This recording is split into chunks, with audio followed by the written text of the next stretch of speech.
Hello, my name's Nick Gindraux and welcome to this video tutorial.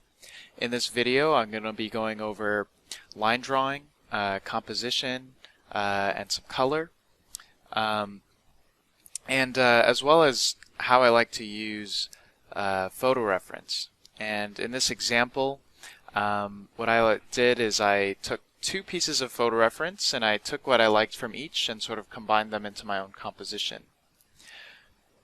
So, starting with this tutorial, here I did a very quick line drawing, and at the top here I put together two separate pieces of photo reference, and with these images I sort of took elements that I liked and I thought worked, and I combined them together into one composition. This is a good exercise because what it does is it sort of forces you to almost not copy exactly what the image has, but instead it sort of allows you to just influence your piece. Because with this study, I'm not trying to replicate the photo one to one. I'm only trying to use it to influence what I want to paint for my scene. So in both of these images, like in this one for instance, I thought that the river was a really nice element. However, the geyser was a little too overexposed, but in the other image to the left, I felt that that image had some nice forms, and I feel like the values are very balanced and not overexposed. And again, the lighting in these two images, they're slightly different. But, I'm going to pick and choose parts of the photos that I like and I dislike. Anyway, we're just going to get started here.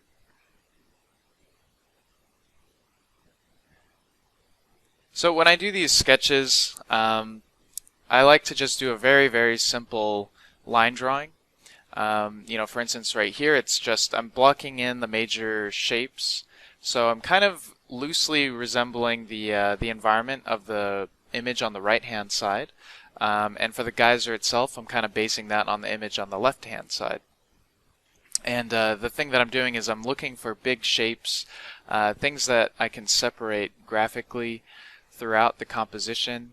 Over here, I really like the quality of the water and how it sort of gets really hard-edged on the bottom. And pretty soft at the top. I'm also looking for the gesture of the geyser as well. And over here I'm just kind of indicating the trees as well as some of the shadows of the geyser. And what you'll notice as the video progresses, we are going to be sort of dancing around the image. I definitely like to zoom out of my images quite often, just so I can get a feel for the overall composition. That's probably a point that I'll probably be stressing over and over again. And also, when I'm blocking in these sketches, I'll start with this very, very loose line drawing, and then what I like to do is I like to block it in very graphically, just with sort of my lights and my darks. And this is where I am sort of figuring out what light direction I want to have. So over here I'm figuring, okay, the light is going to be at the top left. So I'm going to kind of block in my shadow, sort of raking across the environment. And the nice thing about this shadow is it almost serves as kind of a contour line over the hill, or that kind of bank on the river. The reason why I like blocking things in very graphically is that I could make big decisions and still make changes to the overall composition very quickly and very easily, because I'm not really concerned with color at the moment. Speaking of which, I'm also working on this sort of in like a sepia tone, mostly warm. and this is sort of the underpainting. And for the underpainting of the image, I'm trying to sort of use a color that loosely resembles the overall color and mood that I want to go for. So for this, I want it to feel warm. Obviously, I'm going to be adding some cools. But anyway, that's just to explain why I'm using sepia kind of underpainting. And you'll see as the painting progresses, some of that underpainting will, or at least I'm going to try to show through at the end of the process.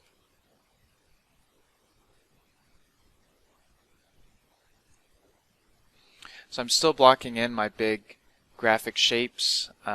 There's some edges in the perspective here that I like to sort of anchor. These sort of dark points give me, it's almost like a connect the dots where it just sort of anchors the perspective and the shapes, as well as trying to pinpoint areas where I could put little marks and it will sort of indicate little rocks, the perspective of a hill, and things like that. I'm always trying to find maybe like a purpose for the strokes, or at least, I'm attempting to do that. Doesn't always work out, but trying to kind of give everything a purpose when I'm working now, to avoid maybe unnecessary brush strokes.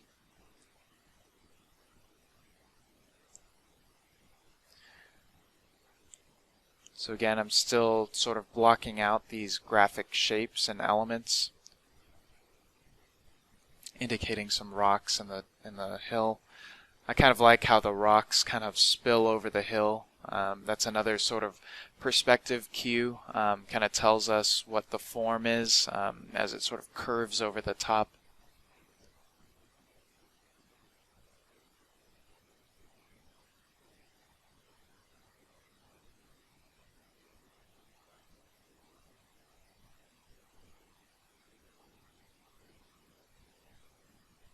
And the other thing too is I'm trying not to rush the sketching. I like to sort of take my time a little bit, especially when I'm doing these studies. There's no rush. I'm just kind of playing around with it. Yeah, I try not to limit myself too much when I'm doing these studies, because I'm not really focusing on speed. I'm just trying to focus on my understanding of the subject matter. So usually I try to let myself take as much time as I need.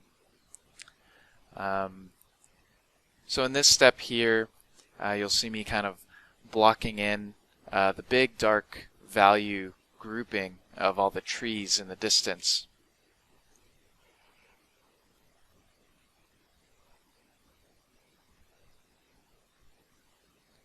And again, I'm not trying to think of each tree as an individual tree. I'm just looking at this as a grouping of trees.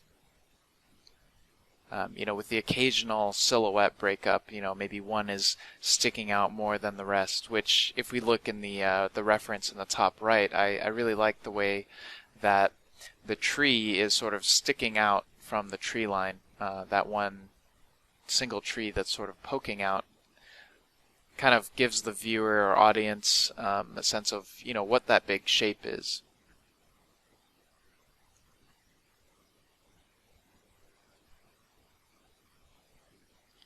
And still, I'm not too concerned with too many different values.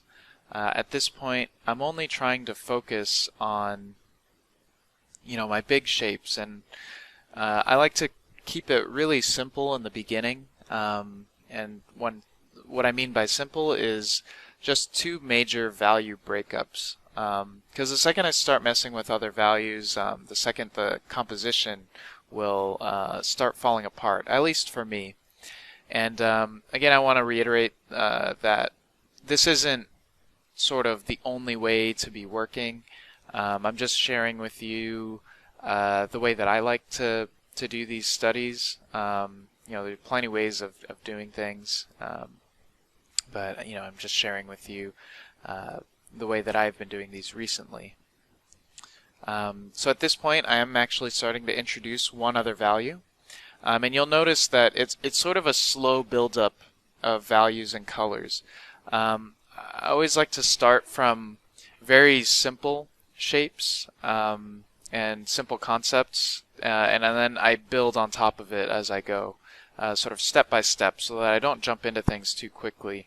Once I am happy with one step, then I'll move on to the next. So I was happy with my overall graphic breakup, and the next step for me was to start adding these sort of dark accents. And again, that's just one other value. So now instead of 2 values, we're using 3 values.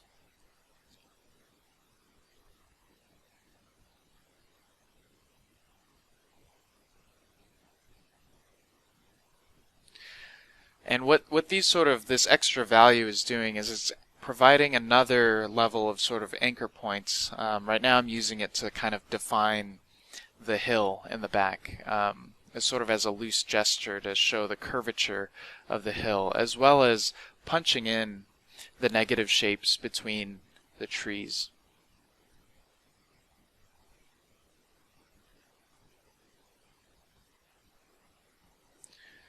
I'm also going to use this value to kind of darken up the river area or the creek. And this is sort of information that I'm grabbing from the image on the top right. I really like how dark and graphic that shape is, so I'm using a very dark value to set up that creek. I'm also adding in some trees, or at least more sort of descriptive information. I'm trying to kind of add in gestures of the tree line, getting a little more specific. And the other thing I want to point out is in my layer structure, you all get the PSD in the with this tutorial, but I'm not too concerned with the breakup of my layers in Photoshop. I do kind of separate it when I need to, but there aren't too many tricks going on with my layer structure in Photoshop.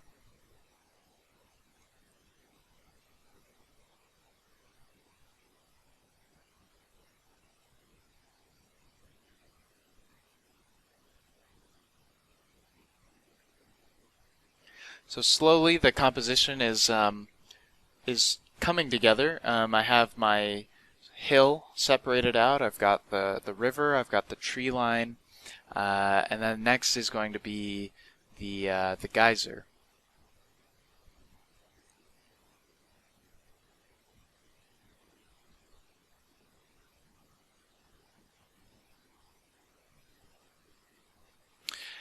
I wanted to note that the brushes that I'm using, these are all John Park's brush presets. You could find his work by typing John Park Art or John Park Gumroad, and he's got his Photoshop tool presets available for sale. At this step, I am now glazing in another value to kind of sculpt out this hill a bit more, and now I'm trying to get even more specific where I'm separating the hill from the geyser.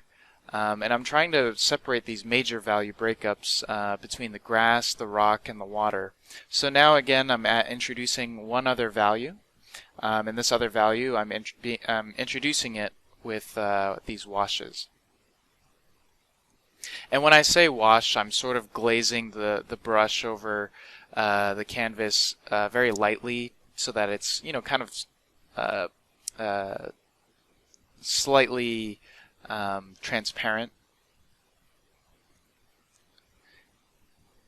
So now I'm introducing another value. So maybe there are about 4 to 5 values in the composition.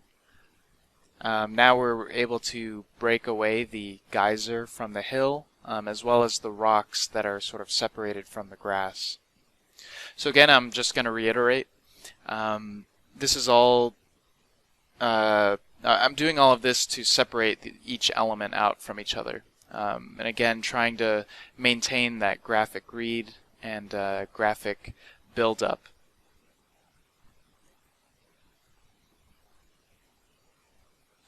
The thing that I really like about this process, again, is since it's step by step, I don't have to worry about too many things at the same time. For instance, color, I'm not going to introduce it yet until I have my composition and my value structure fully broken down and understood. And until then, that's when I will start introducing color. And I believe I start introducing color maybe about 40 minutes in, maybe an hour in. And I'll also share my process with you as to what I'm thinking about when I'm painting with color. So once I have those big graphic reads set up, the next thing I like to focus on is sort of material reads. Does the water feel like water? And in this case, I'm adding in some reflections. The geyser, as we can see, like the reason why I always have these reference images up is to inform me, because if I didn't have these up, I would probably make a lot of mistakes in reality, and I'd start making things up that might not feel convincing or real. So in this instance, I'm using the top right image to influence that reflection, because I can see that reflection is actually pretty strong, and it's an element that I really like about the image. It kind of adds this nice vertical, breaks up all those horizontals where the geyser is.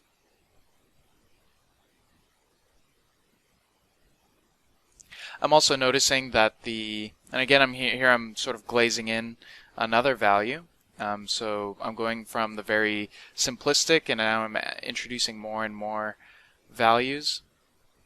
And I noticed in my photo reference that the sky and the shadow of the geyser are slightly darker values. So I'm kind of glazing in another value to indicate that.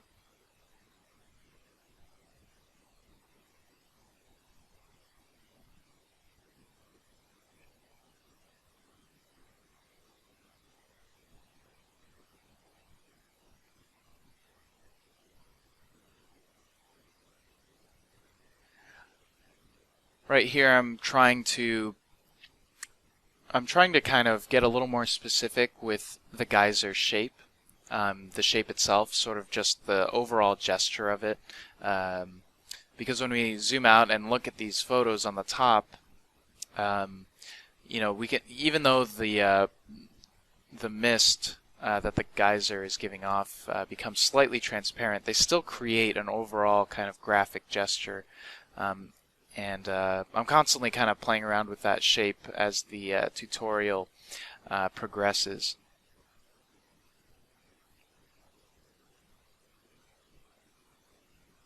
So now my value structure is starting to come together the way that I want it to go. And again, it's because I spent the time in the beginning to kind of set up those graphic shapes. And now, again, I'm just getting more and more specific. Here I'm kind of indicating a little bit more of the rocks, again, getting more and more specific as I go. The thing that I would try to avoid is, trying to paint the rocks from the beginning. If I tried to painstakingly draw all these rocks at the very beginning of the painting, I might find out that later that I want to remove them, and if I end up removing them, then I would probably waste a lot of time. So this is why I'm just slowly building things up. And again, this is just the way that I like to do things. Obviously everybody works in a different way. So anyway, I guess it's up to you to kind of find out the way that you really like to work. But I hope it's insightful to show you the way that I like to do it.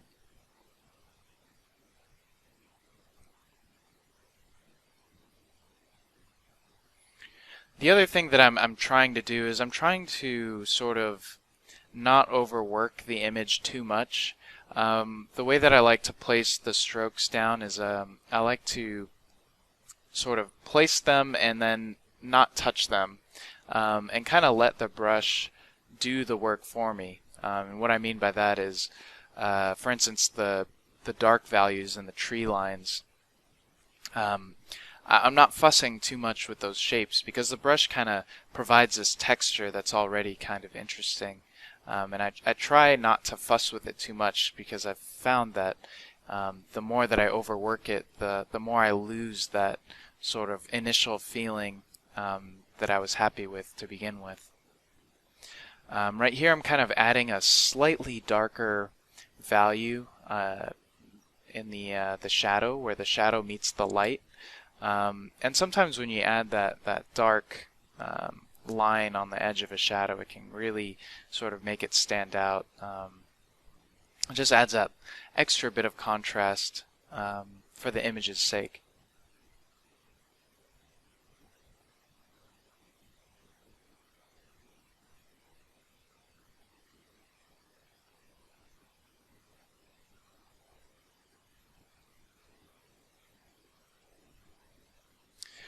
So now I'm kind of choosing the light value, and I'm sort of playing around with more graphic shapes of the rocks, you know, between the grass and the sort of pebble bank.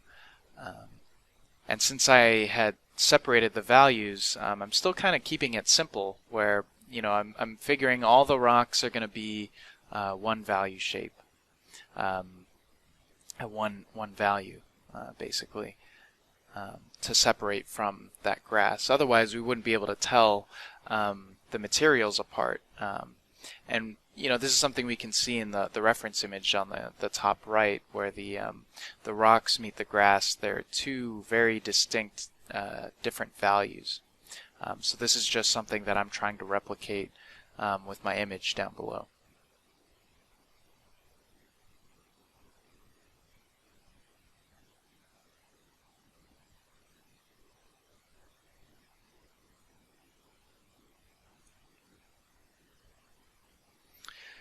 Here I'm just sort of explaining between the two different values, just reiterating, trying to get those material breakups and value key differences.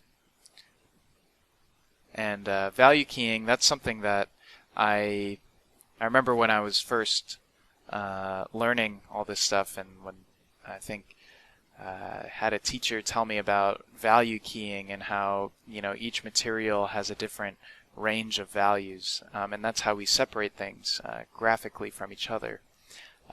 So when I'm saying, you know, separate the grass from the rocks, you know, the rock has a much different value range than the grass, and in this case the grass has a darker value range, and the rocks have a lighter value range. Now in this step here, I'm starting to introduce some other colors. And here, since everything was so sepia, I'm actually painting in gray. And what's happening is there's this kind of phenomenon of like simultaneous contrast. That's I guess that's a word for it, where our eyes kind of compensate for the color that we do not see. So if I have a lot of red in the scene, and then all of a sudden you see gray in the image, your eyes kind of compensate for the absence of color, and it kind of creates the complement of the absent color.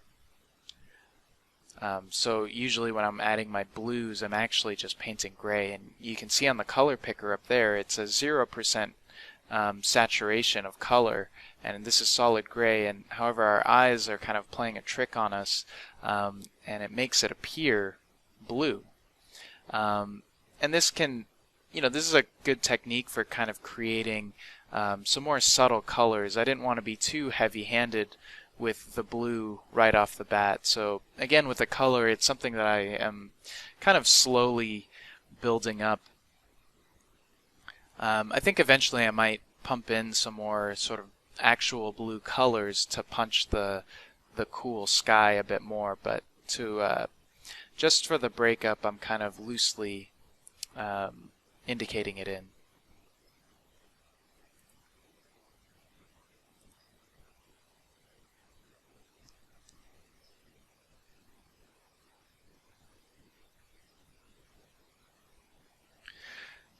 When I'm working with color, I like to, it's the same kind of process where I'm trying not to jump in too eagerly with like a lot of different colors. I'm trying to kind of take it step by step. So in this, I'm just adding the sky, and you'll see that I'll just kind of break it down between the sky, the trees, the grass, the rocks, the geyser, and the water. I'm trying to give them all distinct, different characteristics and value, as well as color. So here I'm kind of punching in a little bit more blue, but you can see that it's slightly desaturated, and I'm kind of walking up that range where I want to. And the nice part about this is you get some nice sort of color vibrations between the canvas and the blue sky. I'm not trying to fill it in all the way up until the line. There's always something nice about seeing a little bit of the process underneath, or at least that's kind of what I'm aiming for in this video.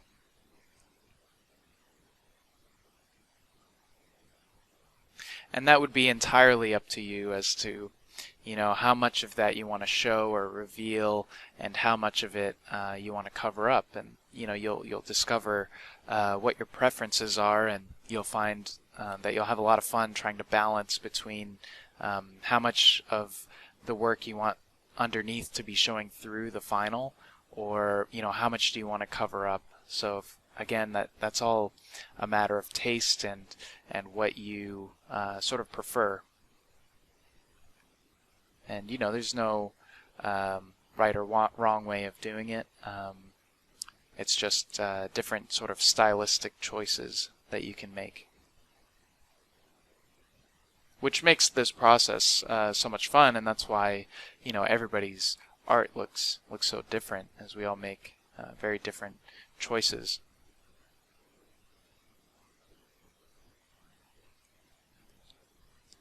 So I'm letting a lot of the underpainting kind of show through in that reflection area in the middle. I'm adding that kind of deep blue. And again, some of this information is literally just kind of pulled from observation from the photo. At the top, my reference image.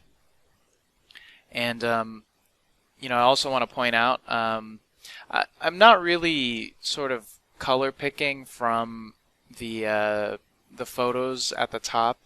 The reason why I'm not is I'm trying to make a color palette that works for the image that I'm working on at hand.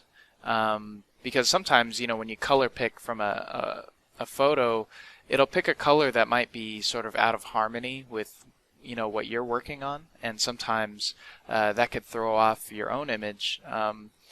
And of course, there's nothing wrong with color picking from the reference photos. Here I'm kind of showing as an example what color the photo has, which it was gray, and actually I'm going to use the same as well. And I am kind of color picking on this one, just to kind of get it started.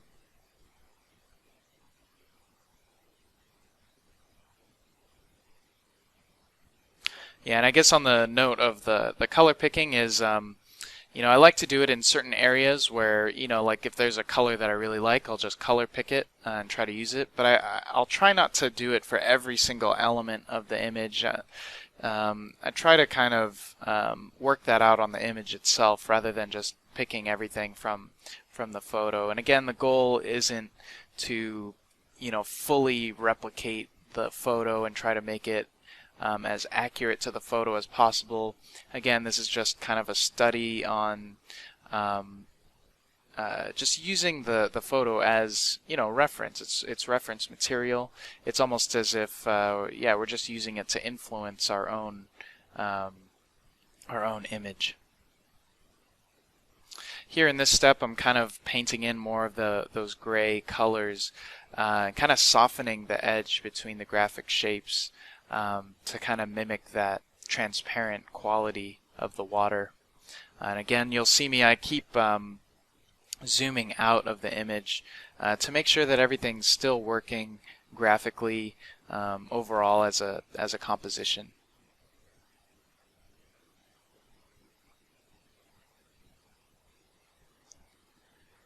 I'm finally adding in the very light value of the water, and it's going to be a really bright value because it's almost getting direct sun, or at least that's what it looks like in the in our reference images at the top.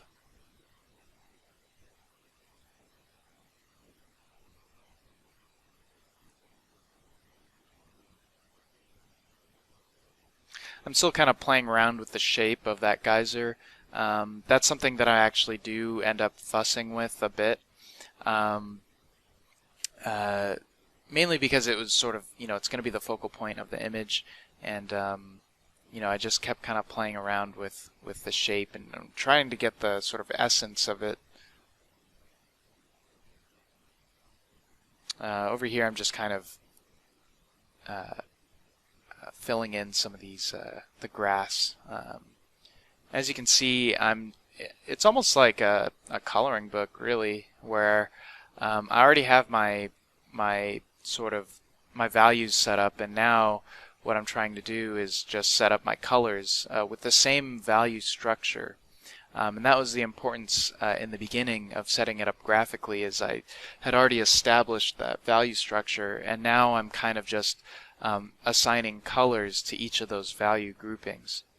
Over here, I really like that sort of yellow color of the grass. So I'm trying to work it into my image, and again, I'm not trying to like make it all yellow. I think I'm going to try to sort of glaze in a little bit of that yellow. Since you're going to have sort of live grass and dead grass, and then they kind of mix, and you get that nice mix of the yellow and the green.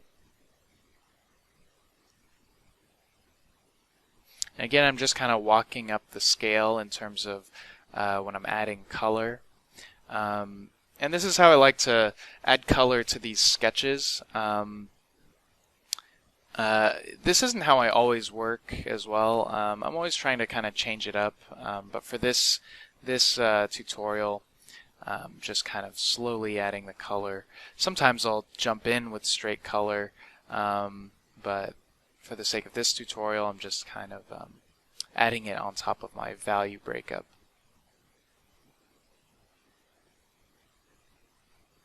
And again, that's kind of the purpose of this study. Is I'm always trying to kind of vary the way that I'm working.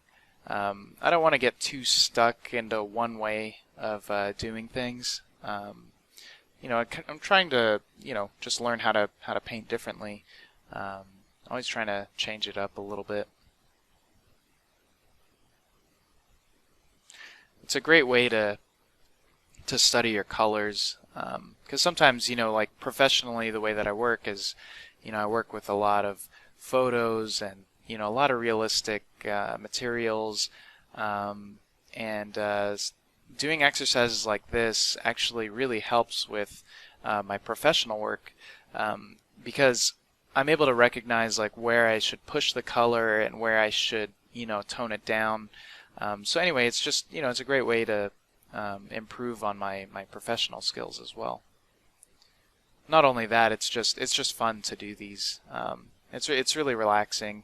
There's no pressure really. Just kind of just having fun with it.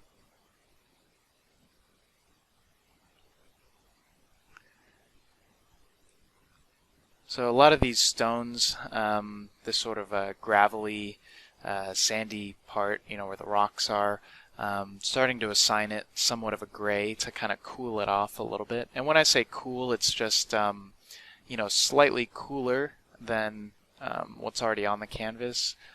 Might be still slightly warm, but it's I guess it's sort of a term of relation, where it's just cooler than it was before. However, it might still be warm, but it's still a little bit cooler, if that makes sense.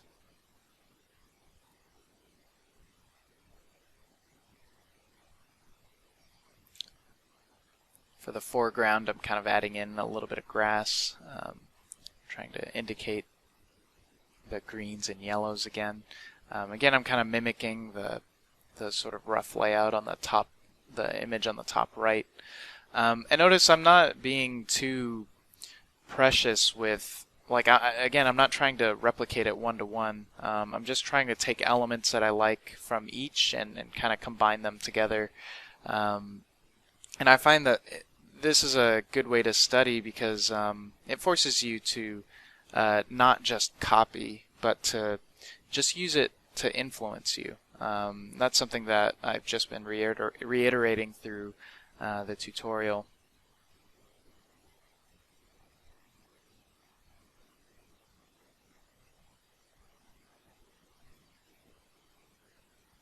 At this point, I kind of sit and I'm sort of analyzing what the next step is going to be because I'm slowly getting all of my elements in there.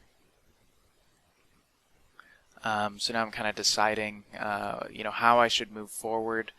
What needs more indication, what shapes need fixing, things like that.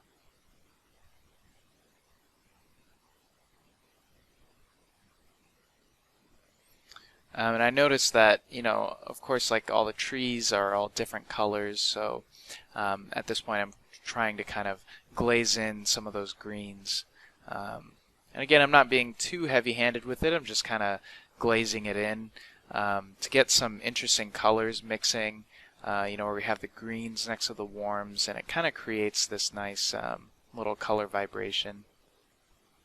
And as you can see, sometimes I'll put a color down and then I will, kind of undo what I had put down. And I'm trying to kind of gauge which color kind of feels right to me.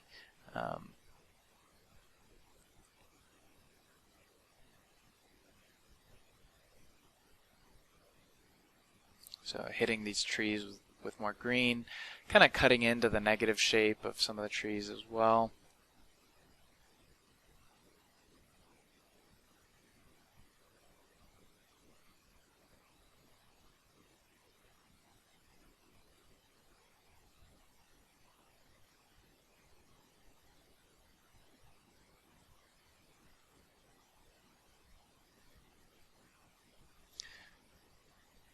So again, just picking areas where I like seeing the green.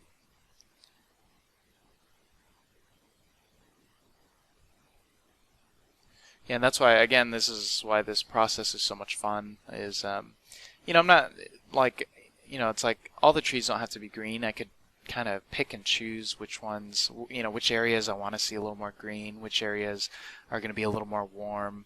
Over here, I noticed that between the negative shapes of the trees, you can kind of see a little bit of the tree trunks, and that sort of gives you a really good indication as to what that object is. Really tells you that it's a tree, and you kind of see these sort of connect the dot lines where it's sort of lost and found in between all of the sort of pine needles that are occluding the trunk. So this is kind of a quality that I'm going to try to replicate, where you kind of get this lost and found line kind of going through the tree.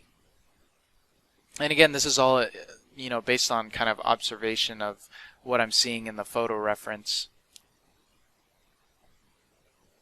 And, actually, I used to go and paint outside with my laptop.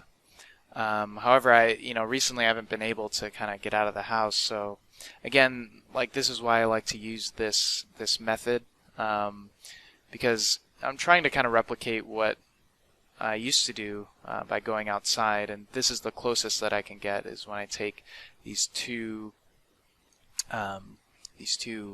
images here and kind of combine them into one. Excuse me.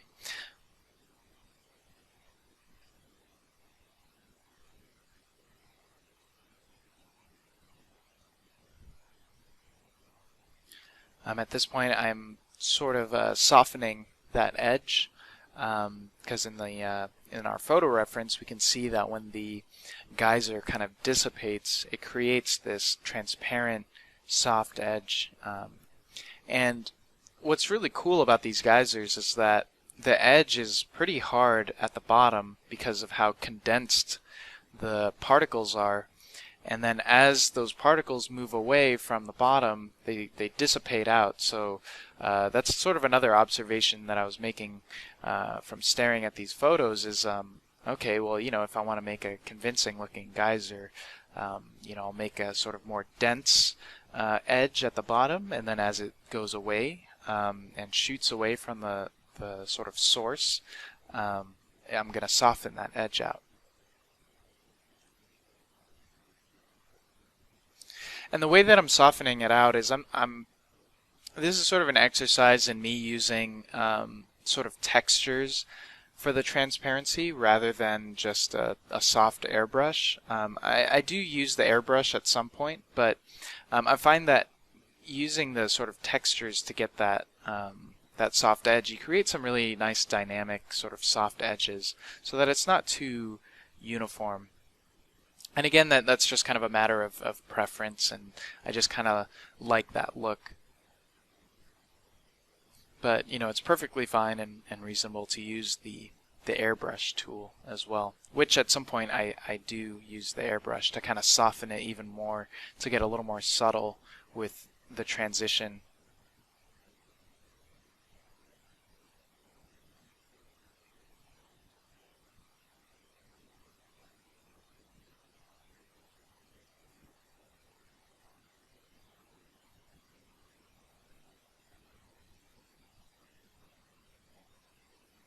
Again, constantly zooming out just to, just to check to see if the composition still holds up, if the colors all kind of read from, far away.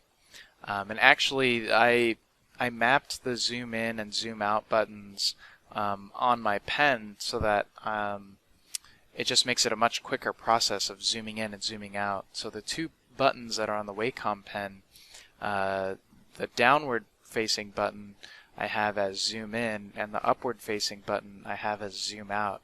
And it's something that I like to kind of toggle with, and my thumb is always on those buttons to zoom in and out of the image.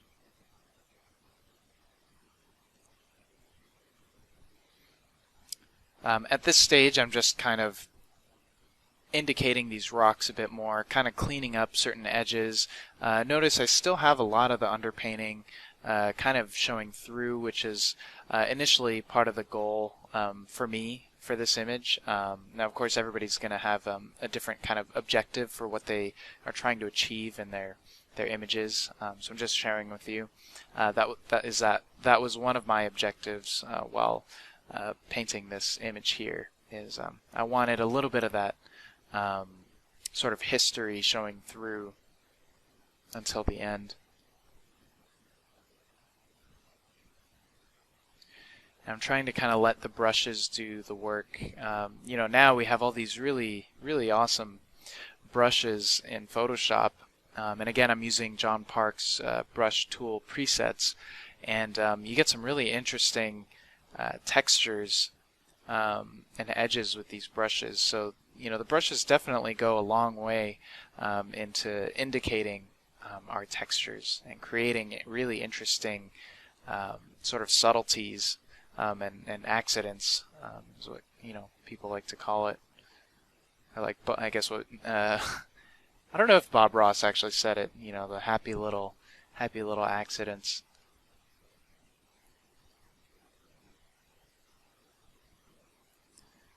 So here I'm kind of playing around with the idea that maybe the material of the rock, when the rock is in shadow, it's going to pick up a lot of that skylight. So I'm cooling it off between the grass and the rock.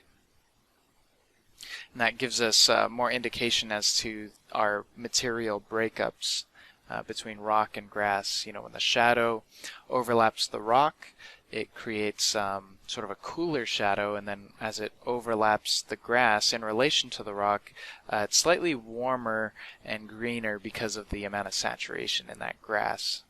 And again, some of these colors I'm trying to just make artistic choices with to get that separation. And this is information that actually wasn't really available in my photo reference. This was just something that I was kind of playing around with.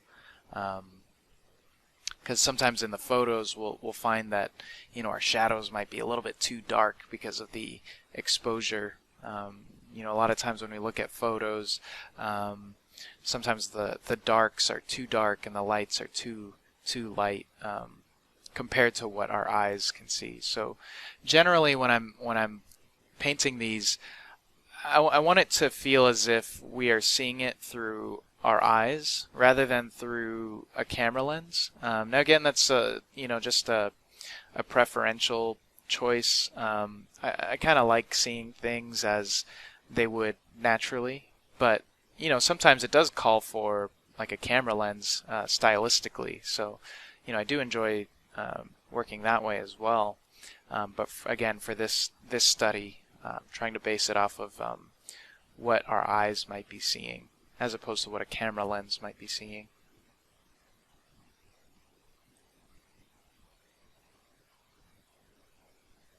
Again, kind of slowly adding more greens into these trees in the back.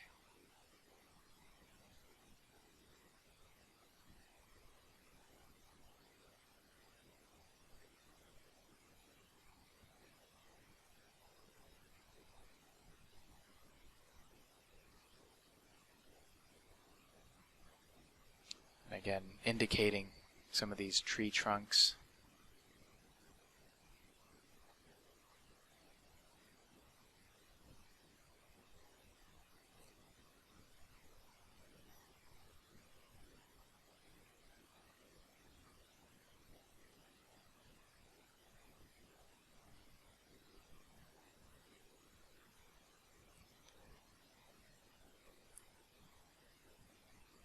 Yeah, this is the part that I really enjoy. I enjoy this step a lot because when we first started with blocking in the composition, they were just big little shapes, and we couldn't quite tell yet what each element was. And now, as we work on it step by step, the materials and objects start kind of sort of revealing themselves a little bit.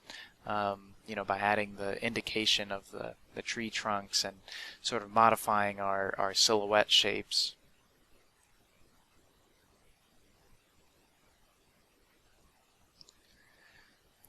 I think I start fussing around a little bit with the silhouette shape of the trees. You can see I kind of start, working it and reworking it, and sometimes, looking back at this, I feel like maybe I could have been overworking it a little bit too much, or at least, in my opinion, when I look at it again. Because the more I overwork it, the more I kind of lose, again, that sort of initial sketch feeling that I liked from the beginning.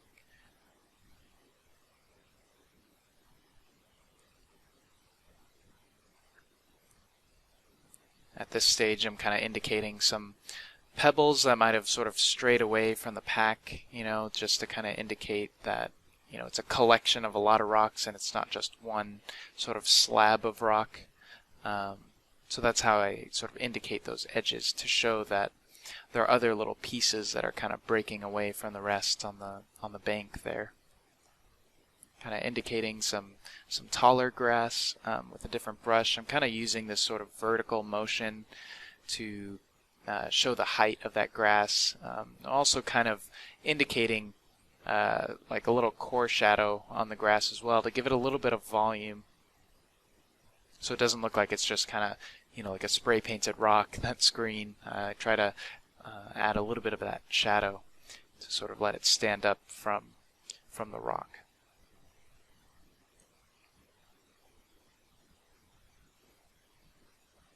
So again, I'm just kind of glazing in a darker color.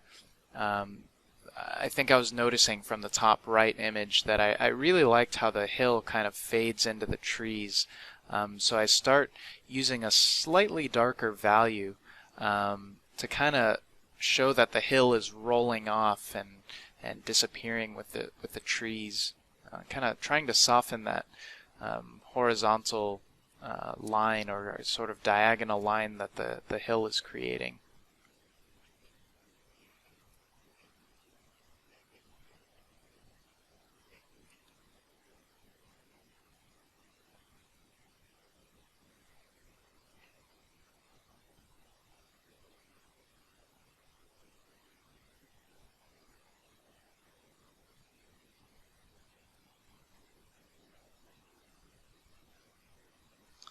So I'm at this stage, I'm constantly looking back at the reference photos, trying to see what I can use in terms of details and how I can indicate it. Like again with this grass, so when it comes to indication, I don't want to paint each individual blade of grass. I'm trying to simplify the process and trying to let the brush kind of do the work for me. Trying to find a brush that, when I lick the brush in a downward motion, it kind of creates that texture or illusion of, multiple blades of grass, but with just kind of one stroke of the brush. At this point, I'm messing around a bit with the Smudge Tool, and again in John Park's brush tool presets, he has a lot of these smudge tools available.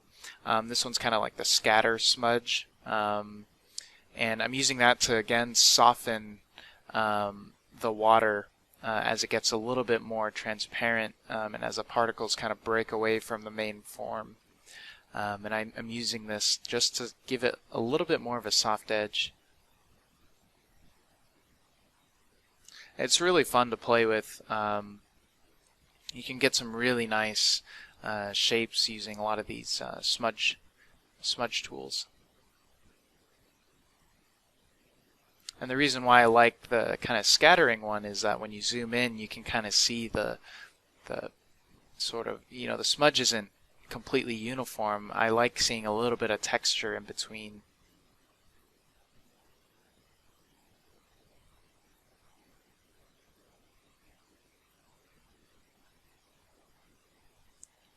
I'm also doing it to kind of break up that tree line, kind of blur it out. This also helps guide our eye a little bit. We tend to, when it comes to edges, and again, this is just kind of a very abridged version of when I talk about edges, but usually when we're looking at something, we can create another level of contrast with our edges. So if we have a scene where everything is somewhat blurry, and then you just see one sharp edge, that's something that your eye is going to gravitate toward. And vice versa, if everything is really sharp and then there's something soft, again, that's where your eye is going to be drawn toward. So these are various techniques that we can use to guide our audience into sort of what's important in the image and what we don't want the audience to focus on and what we do want the audience to focus on. So I'm kind of making all the areas in the focal point, which would be the geyser, trying to give it a really hard edge toward the bottom, and as it dissipates toward the top, I'm just softening that out.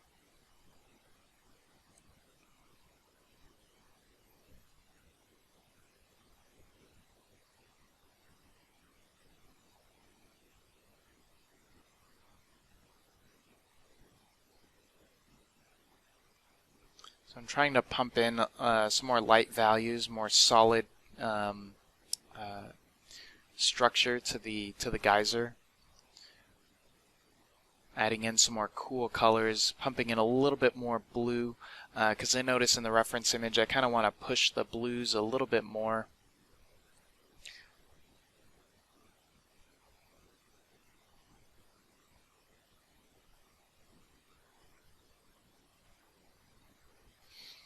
And at this point, I'm starting to see that from a thumbnail view, we're starting to get, it's sort of coming together, and we can tell from far away what this is. And as you can see here, I'm playing with filling in that area because it was competing a little bit too much with the water. So I decided to just fill it in because I found compositionally it was getting a little bit distracting, and I found that if I put this, if I increase the tree line and make it a little bit darker, that would bring out the water even more. So I'm trying to push that contrast between what's in the background and what's in the sort of midground or foreground, which would be the geyser.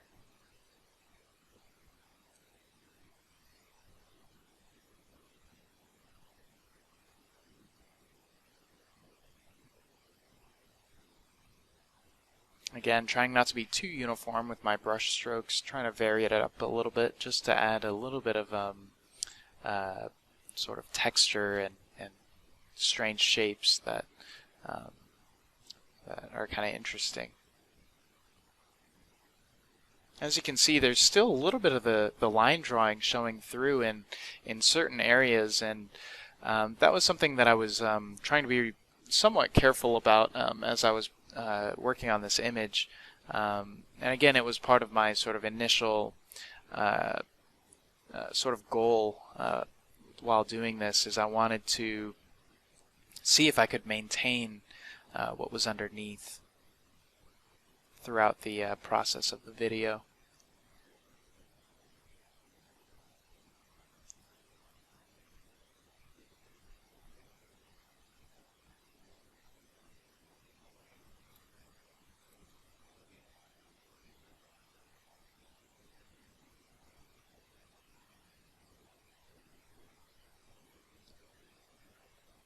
So again, I'm still pushing that kind of dark edge as the hill rolls off into the distance. And by me kind of darkening that value, it sort of softens that edge a little bit. Again, as it rolls off, I wanted to get that feeling. I didn't want it to be too hard-edged, because it could be slightly distracting, kind of pulling our eye away from the subject matter, which is the geysers.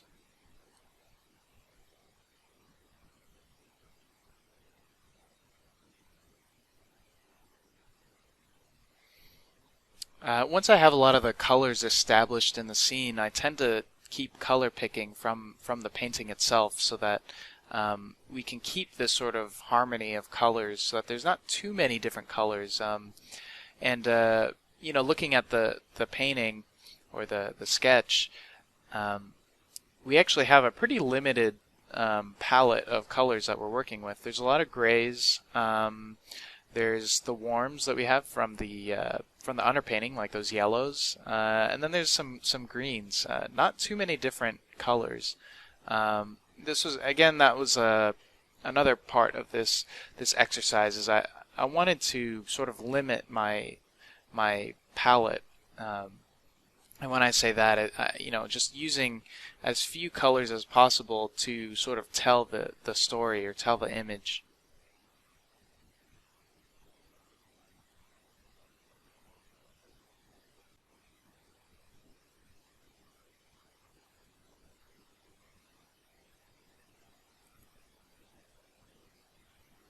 So again, indicating our trees here, still getting more specific.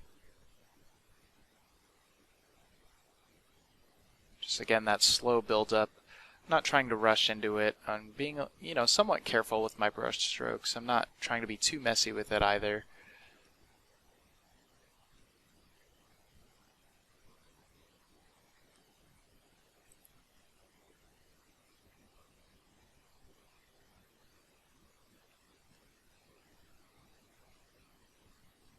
I'm finding that, you know, I kind of want to cover up a little bit more of that sky.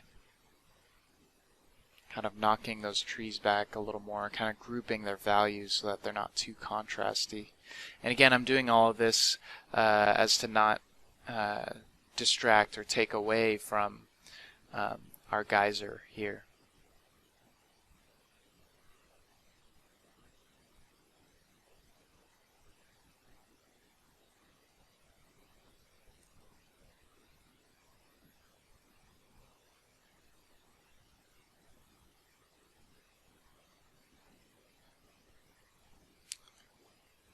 So at this point now I'm getting more specific with my geyser shape, still playing around with it. Just trying to create something that I like or that I'm happy with. And I guess that's the other thing is, you know, a lot of times in my classes people ask, you know, how do you know when you're done, or how do you know when to just stop touching it? I think usually the way that it might go is until you're happy with it, I guess, you know, because sometimes there's something in the image that bothers you, and the way I like to work is, you know, if it bothers me, then, you know, I'll just work on it until it doesn't bother me anymore. And if the whole thing bothers me, then then I just restart and do a new image. Maybe it's just not meant to be if the whole thing bothers me. But generally while working, I'll just pick different areas, and the ones that stand out and sort of bother me, I just try to fix. Like if something seems inaccurate, then I'll try to fix it. And that's what I mean when something's bothering me, is maybe it feels inaccurate or doesn't have the feeling that I was going for. That's when I'll kind of fuss with it and work on it until it's something I'm happy with.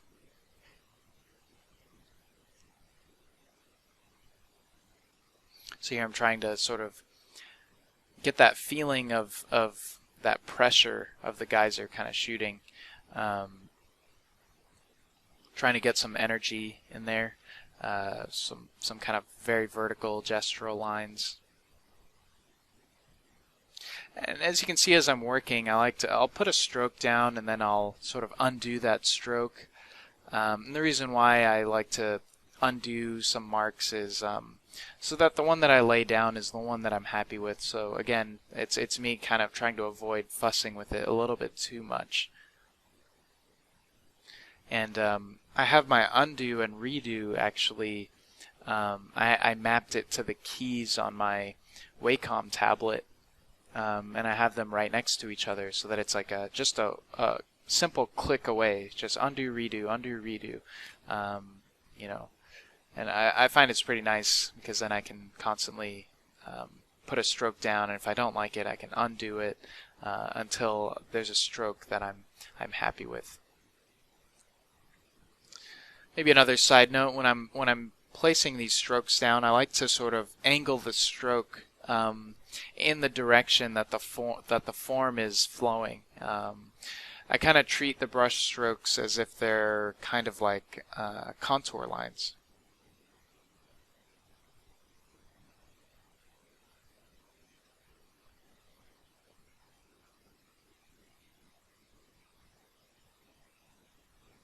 So still playing around with details here and there. At this point, a lot of the majority of the image is, I'm content with, like the colors, the shapes, and the composition. And the rest of it here is just getting into the specifics and just playing around with it. And at this point is when I like to kind of jump around, dance around, and work on the focal point, or maybe I'll work on the background, as opposed to the beginning, is I just kind of laid everything in all at once graphically with those two values.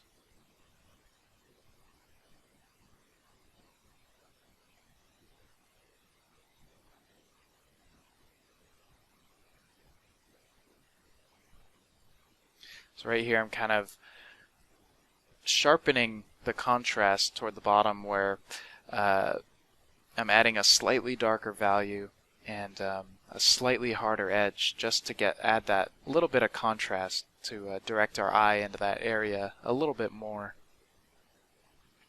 It also creates a slight separation between the two layers of mist. It's kind of indicating that the big geyser is casting a shadow on the smaller tuft of mist in the back.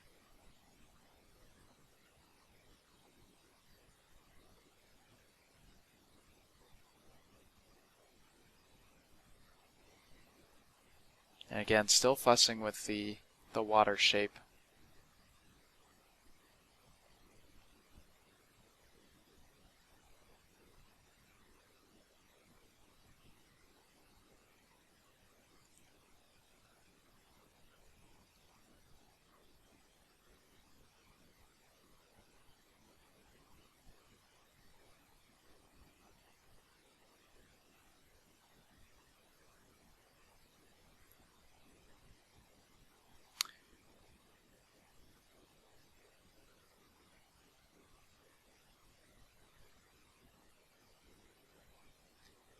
Here I'm still loosely indicating the bed of gravel and rock.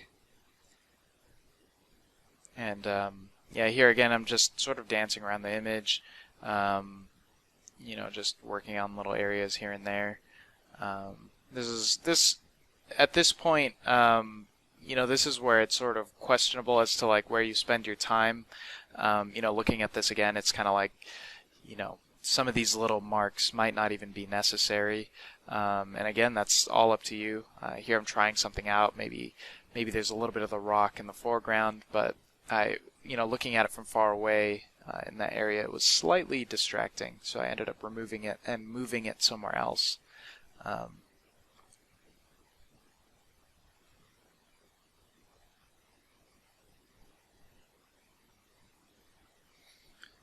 So playing around with the color in the foreground there.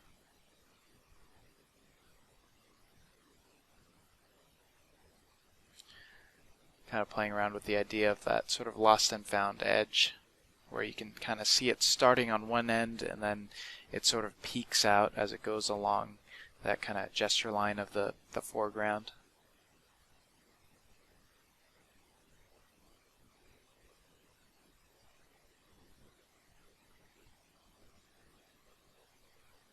And a lot of this zooming in and zooming out, sometimes I think I do it a little bit too much. It's almost like a force of habit. It's just something that I just started doing, maybe even when I don't need to do it. But I have found that it has saved me a few times where, I'll be zooming out and then I look at it, I'm like, that looks really strange, and then I'll have to act on it and kind of change it. So sometimes it is good to kind of overly do that, I guess. I guess I'm just trying to justify my strange habit of constantly zooming in and zooming out.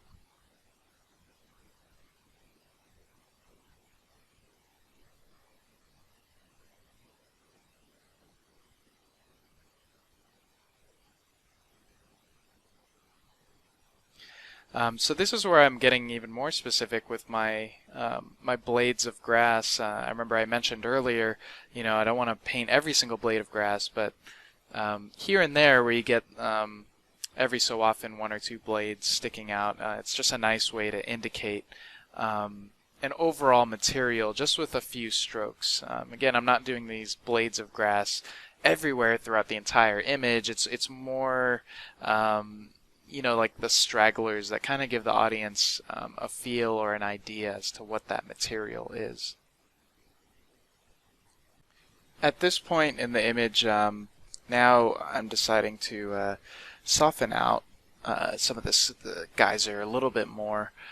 This is where I'm actually using the airbrush to get that subtle transition. The airbrush does a really great job at that. It gives you those nice smooth gradients. And the reason why I'm adding this on top of what I had previously painted in the image is that it still maintains a little bit of that tooth that's underneath, but it also provides that sort of soft gradient on top. So that's kind of why I'm combining the techniques there, where I'm trying to soften the edge both with the texture of the brush as well as a smooth gradient of the airbrush. So again, just trying to get that really smooth transition.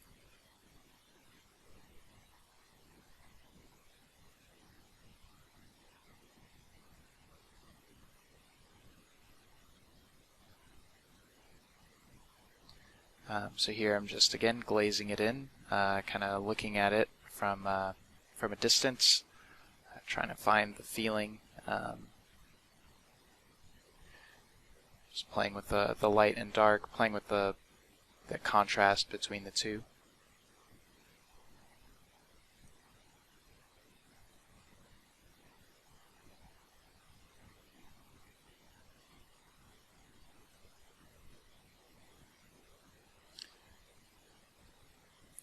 Here I'm just kind of using a little brush that kind of stipples in these sort of small little blades. This is just to add in some more blades of grass, just more texture, just kind of stippling it in. Sometimes I'll bring out a brush and try things out, and if it doesn't quite look right, then I'll just undo or delete that layer, just remove it altogether.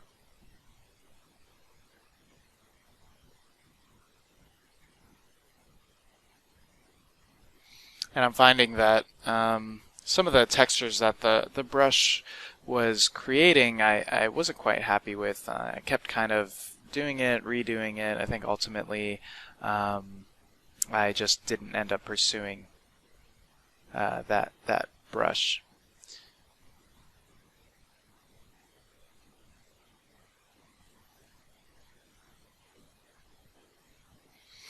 So I'm choosing a different brush now, trying to decide whether or not this is something that I want to go with, just for adding more textures. So this one I actually quite like. It kind of gives some really nice brush tooth, where it kind of looks like it's raking across. So I end up really liking this brush, and I start using it a little bit more to, again, soften that transition of that diagonal edge in the background.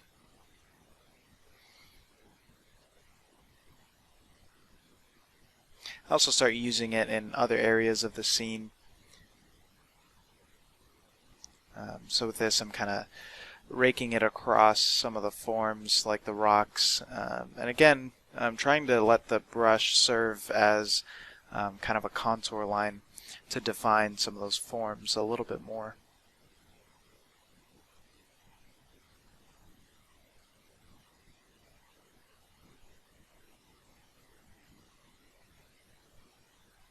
Kind of painting in those individual rocks again.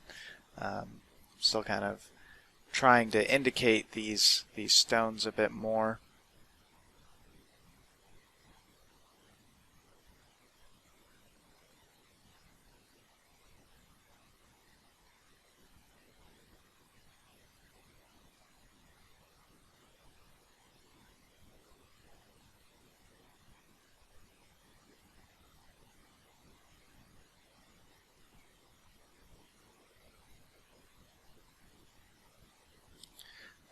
Toward the bottom there, I thought that it could get slightly darker. Maybe there's a little bit more of a core shadow toward the bottom of the geyser. I think in the top right image, I kind of liked some of the dark values that were around the light values there, just to punch up that really hot spot where the particles are the most condensed.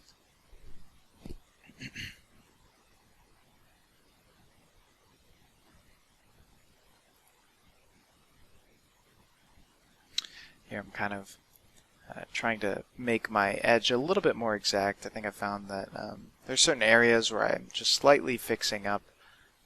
And again, just going to repeat that, you know, some of these smaller strokes might not be necessary, but it's all things that I'm trying out. You know, I'm putting it down, I'm undoing it. These are sort of the smaller details that don't matter as much, but you know, the little things that you might pick up if you were to zoom into the image a little bit more, you know, upon like further inspection.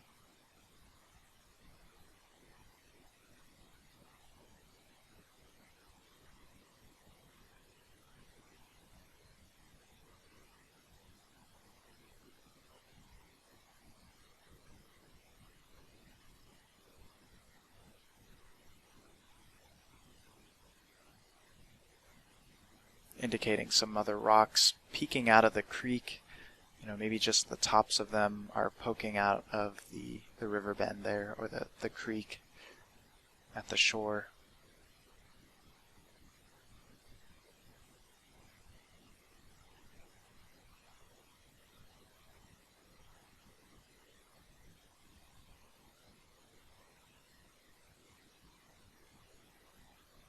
I'm finding that sometimes, you know, in this stage you'll see that I'm undoing, redoing, and this is just the stage where I'm still fussing with it, trying to find what I like.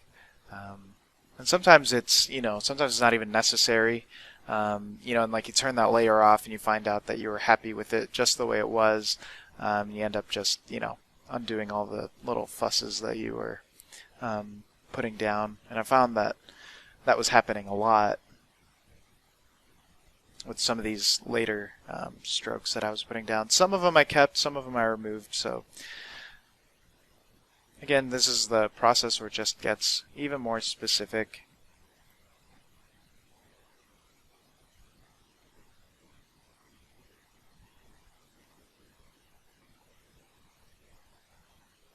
Indicating a few more dead trees. I found that it felt kind of nice to have some more delicate shapes, since a lot of the shapes in the image were very big and blocky, kind of a lot of medium shapes and a lot of large shapes. The trees are a nice kind of breakup with delicate lines to kind of contrast all those bigger shapes.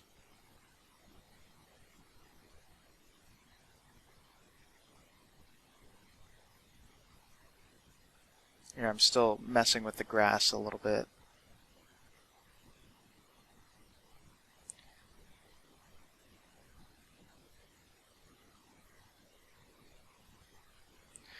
And I found that I needed to soften out my shadow to sort of closely resemble the geyser itself, because since the geyser is really sharp on the bottom and it dissipates at the top, I had to do the same for its cast shadow as well. Toward the bottom it's a little more hard-edged, and then as it moves away, it gets a lot softer because the sun is sort of going through all those particles and dispersing them, and creates a softer gradient. I was trying to get a little more specific with that shadow.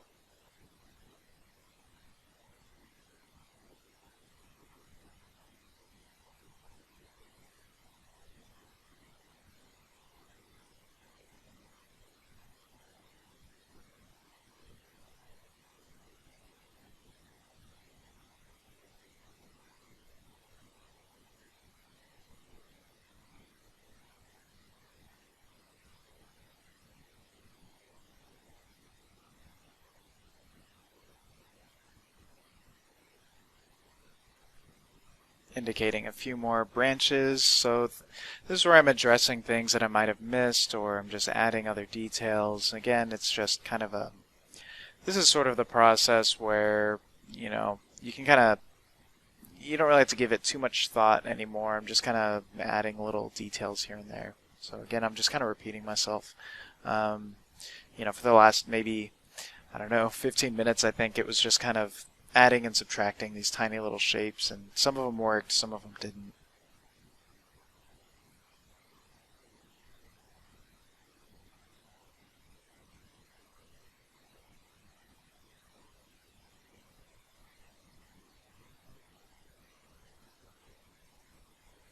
So here I'm kind of separating my edges a little more between the grass and the water.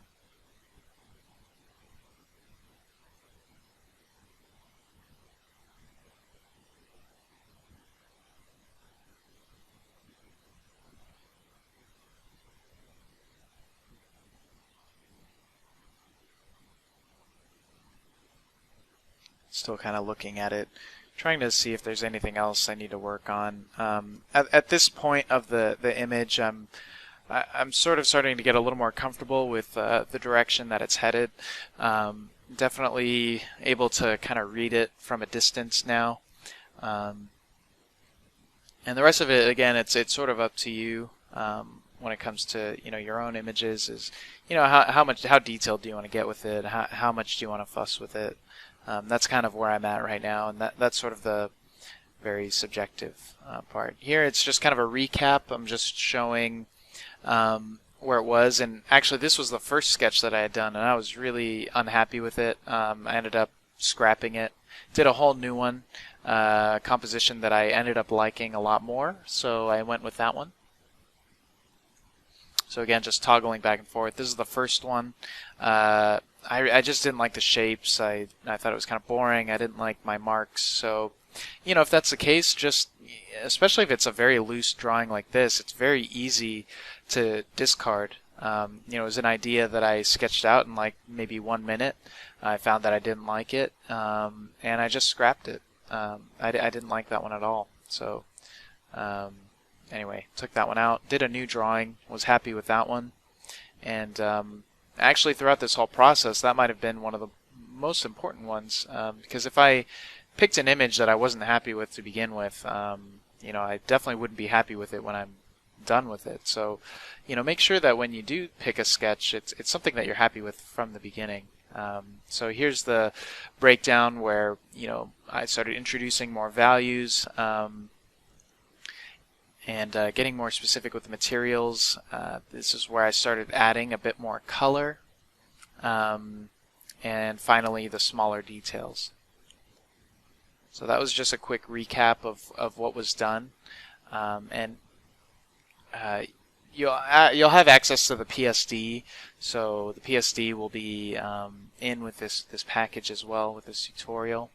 I think I'm sort of adding in some minor details toward the end, just still playing around with it. And this process, it could take like 5 minutes, it could take like days, and that's kind of, it could get out of hand. So yeah, I guess deciding when you're happy with it, that's when you just stop. I think at some point I just decided, I think that's enough details. I'm just gonna just stop. But sometimes it does really help that you spend a little bit of extra time, especially if you're indicating things that do actually matter in the end, like this, where I'm indicating more of these dead trees, because I found that some of these dark shapes in the back could use a little more clarity. So that's why I was adding those little branches.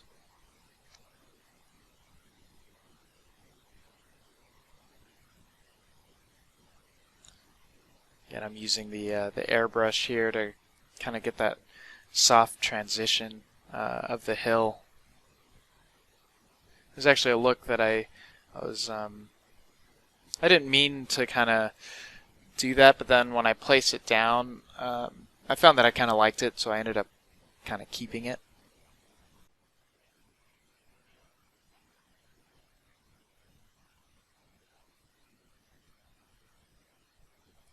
Adding a little bit more of a sort of contrasty shadow to the cast shadow that the geyser is giving off, as well as, again, softening up the background a bit more.